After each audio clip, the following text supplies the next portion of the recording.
आता आपण जाणार आहोत शिवतीर्थावर आणि आमचे प्रतिनिधी मनोज कुलकर्णी त्या ठिकाणी उपस्थित आहेत। राज ठाकरे यांच्या निवासस्थानाबाहेर काय नेमक्या तिकडे राजकीय हालचाली घडत आहेत, काय तिथलं वातावरण आहे, राजकीय कार्यकर्ते जे आहेत, पक्षाचे कार्यकर्ते, त्यांची नेमकी किती उत्सुकता, किती लगबग दिसते, मनोज कडून जाणून घेऊया। मनोज, शिवतीर्थावर आपण आहात, राज ठाकरे या ठिकाणी राहतात आणि मोठ्या संख्येने कार्यकर्ते निश्चितच त्याही ठिकाणी काही वेळामध्ये जमा व्हायला सुरुवात होईल।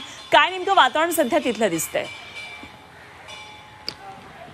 अगदी बरोबर आहे। आज सकाळीच राज ठाकरे यांच्या घरासमोरून आपण आता लोकांना माहिती देणार आहोत। विशेष म्हणजे आज जेव्हा राज ठाकरे बाहेर निघतील त्याच वेळेस या ठिकाणी मोठ्या प्रमाणात जे मनसैनिक आहेत ते सुद्धा असतील। सध्या तरी या ठिकाणी कोणीही नाही आहे। राज ठाकरेचं हे निवासस्थान आहे आणि या निवासस्थानाबाहेर सध्या तरी कोणीच नाही आहे। परंतु जशी जशी मेळाव्याची वेळ जवळ येईल तसे तसे या ठिकाणी अनेक कार्यकर्ते जे आहेत ते येण्याची जास्त शक्यता आहे आणि मग राज ठाकरे 10:30 वाजेच्या सुमारास या ठिकाणावरून निघतील अशी माहिती मिळत आहे। सर्वात महत्त्वाचं म्हणजे उत्सुकता लागलेली आहे ती कशा प्रकारे जे राज ठाकरे यांचं भाषण होणार आहे त्याकडे।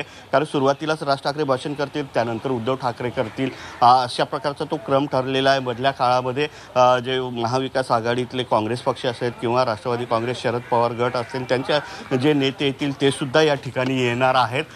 त्यामुळे मोठ्या प्रमाणात या ठिकाणी शिवसैनिक असतील, मनसैनिक असतील यांच्यामध्ये उत्सुकता आहे।